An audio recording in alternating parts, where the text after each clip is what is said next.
Stanford University. Okay, just to refresh your memory, you know that I started the semester saying that there were a couple of major scientific revolutions, the Copernican revolution, which helped put the physical world in the realm of science, and then we switched on to the Darwinian revolution, which put the biological world in the realm of science, and this class then has moved on to the astrobiology revolution, as you all know, which puts the rest of the universe in the context of biology, focusing on three big questions: where do we come from, are we alone, and where are we going?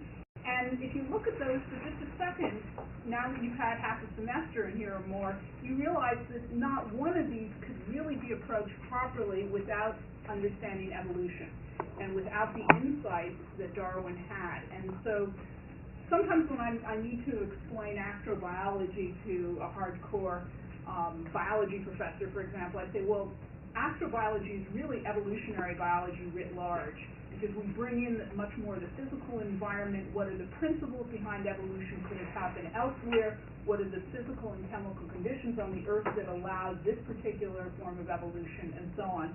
And so, again, you can see that we couldn't even start this course without understanding something about evolution. Well, Darwin was born February 12th, 1809. Very exciting last year because we had a big 200th birthday celebration. We could barely contain ourselves in this class that day. It was great fun. But this year will be just as much fun.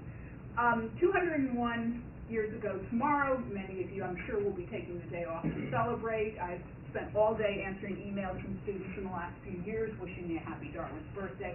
You will now never forget February 12th every year. I expect to hear from you. Ironically, it was the same day that Lincoln was born, of course, on the other side of the ocean, and there were many actual parallels in their lives.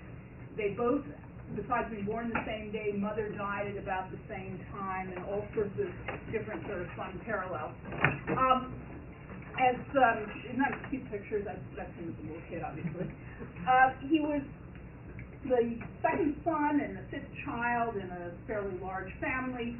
As you probably know, one grandfather was Josiah Wedgwood, started the whole Wedgwood factory, the pottery in England, became very wealthy, family of freethinkers. His father was Robert Darwin, who's a doctor. His father, Erasmus Darwin, had been a court physician and also was very much a freethinker, involved in founding the Lunar Society, and was interested in the whole idea of species changing.